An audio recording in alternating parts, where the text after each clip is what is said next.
psicopedagogos de todo o Brasil.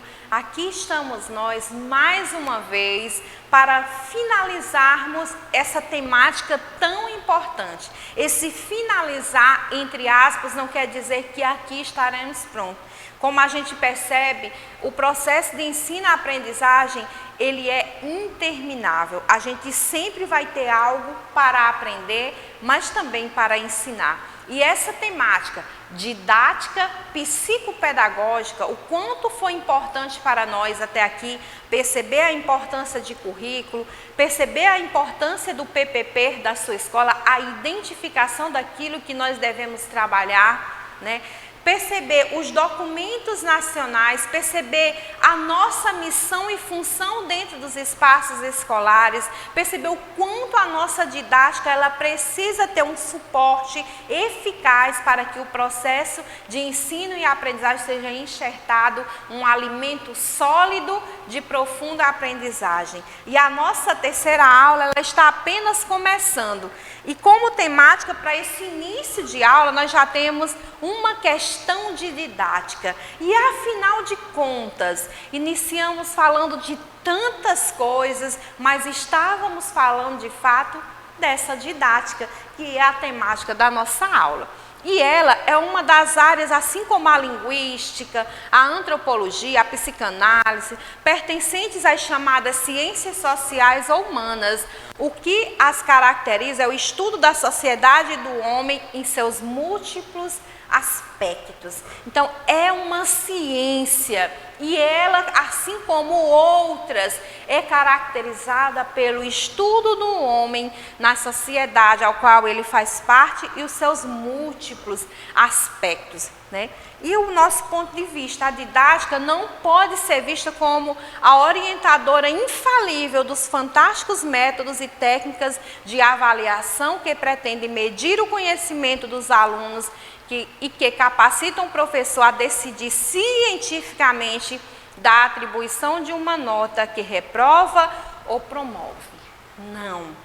O que a didática vem reforçar para nós é que, de fato, ela quer caminhar junto com o ambiente escolar, permitindo que nós, psicopedagogos, profissionais do espaço escolar, percebamos aquilo que, de fato, precisa ser melhorado para tornar o processo de ensino e aprendizagem eficiente, com qualidade, prazeroso e bom de se viver dia após dia. É essa a função da didática.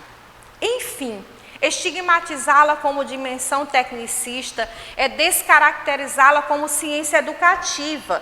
Entretanto, o ensino, por mais simples que possa parecer, à primeira vista, é uma atividade complexa, falamos várias vezes. Envolve condições externas, como condições internas das ações didáticas. Então, a gente começa a perceber que a didática, de fato, ela é essa atividade de cunho complexa, porque ela vai permitir perceber que cada ser humano, cada indivíduo, ele aprende de uma forma, mas que, de fato, ele precisa estar bem com fatores internos e externos para que esse processo de ensino-aprendizagem aconteça de forma gradual, natural e com qualidade. A didática não visa apenas a métodos e muito tempo se pensou isso, que a didática era somente métodos, técnicas, meios rígidos e estáticos. Não se constitui somente por um conjunto de princípios que, se aplicados, dariam resultados imediatos e claramente observáveis e mensuráveis. Não. Hoje a gente já sabe que a didática ela não é só esses métodos e técnicas para fazer esse meio de aprendizagem estáticos, modelos, né? Mas é de fato, né, essa imediação que vai permitir esse processo dia após dia nos espaços escolares. E a figura do professor, né, nós falamos aí que há, né, os vínculos, as pessoas que estão envolvidas no processo de ensino-aprendizagem, na didática, e que não são indissociáveis para que o processo de ensino-aprendizagem aconteça.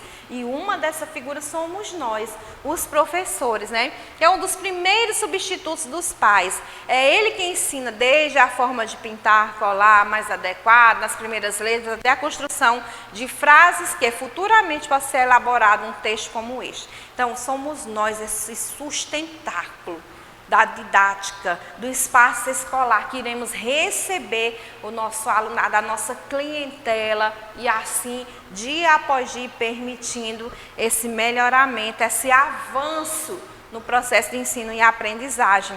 Outro elemento essencial para que aconteça o processo de ensino-aprendizagem. Se temos o professor, precisamos ter o aluno. E ele é esse sujeito que precisa apelar simultaneamente às duas posições, aprender e ensinar. A gente aprende com ele, mas a gente também ensina ele, o aluno, né? E precisa conectar-se com o que já conhece, autorizar-se a mostrar, fazer visível aquilo que conhece. Além disso, o pensar é sempre um apelo ao outro, uma confrontação com o pensamento do outro, assim nos diz Fernandes. O planejamento é flexível.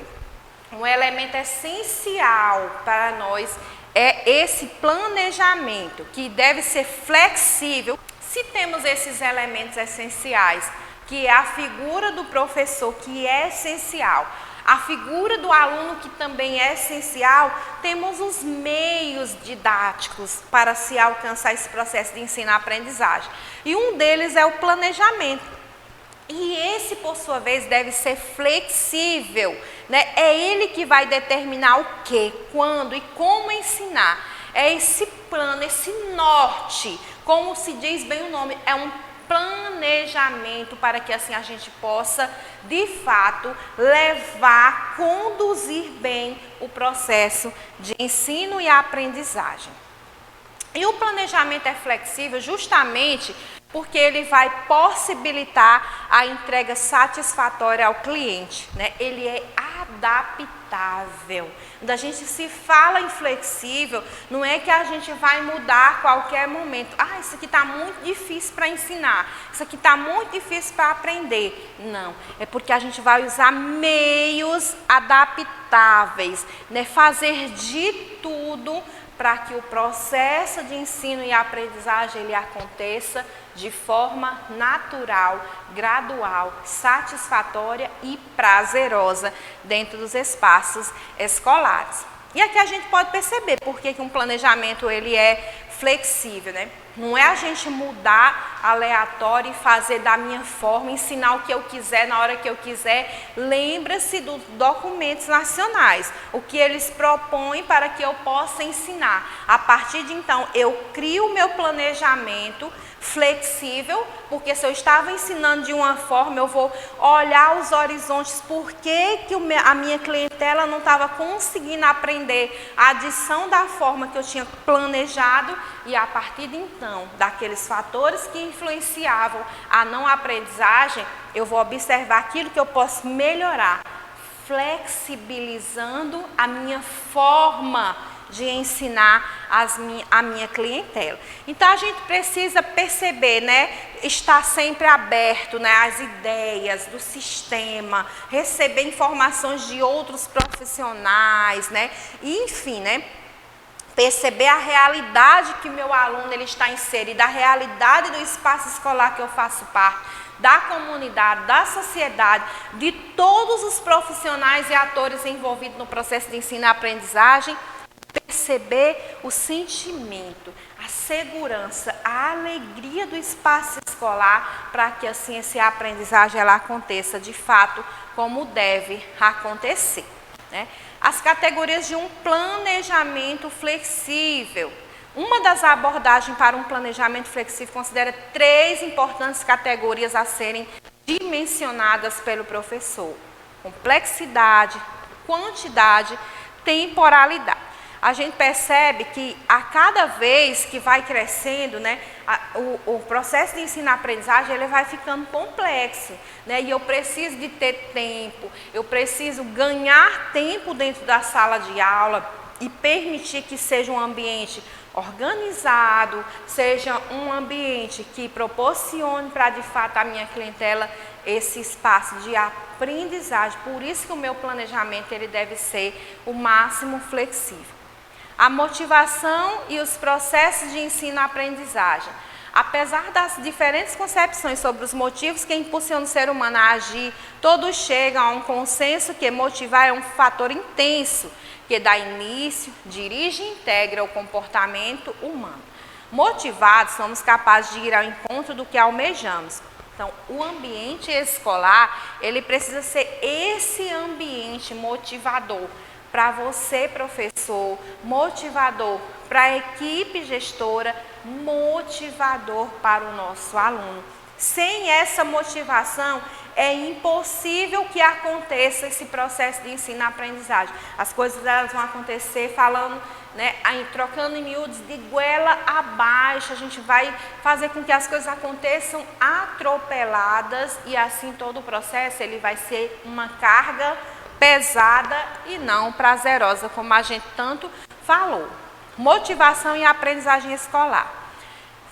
Tem sido objeto de investigação dos psicólogos educacionais nos últimos anos. E o problema da falta de motivação dos estudantes representa um dos maiores desafios da eficácia do ensino.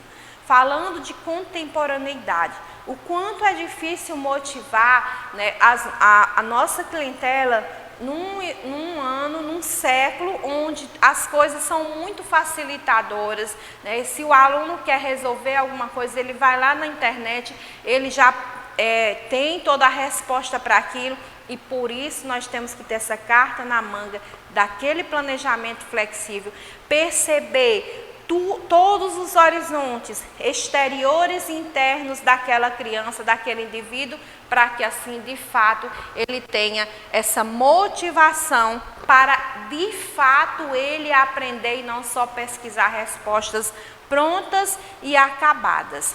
E motivar é predispor o aluno ao que se quer ensinar, levar o aluno a participar ativamente nos trabalhos escolares, despertar o interesse do aluno em aprender para alcançar objetivos definidos. É isso que a gente almeja do nosso aluno, quando a gente quer incentivar, motivar ele a aprender.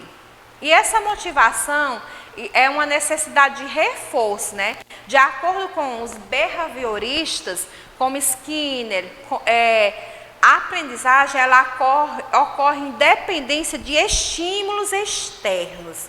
Então, a gente precisa também compreender que o nosso aluno, a nossa clientela, ele é motivado por fatores externos, aquilo que de fato vai chamar a atenção dele.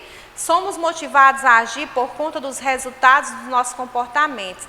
Nesse caso, a motivação estaria relacionada a incentivos externos e extrínsecos ao indivíduo, movendo-os a realizar tarefas e suas ações. Então, quando a gente percebe aquilo que é falha no nosso alunado e que a gente dá esse alimento sólido, é muito mais fácil e prazeroso motivar esse reforço para ele, né? E a teoria cognitiva da motivação.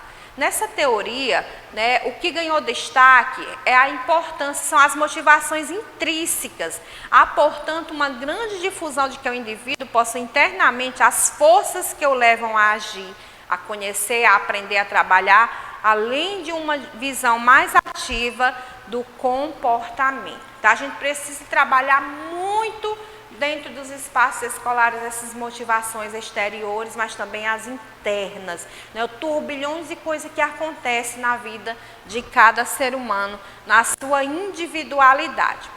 E a teoria da avaliação.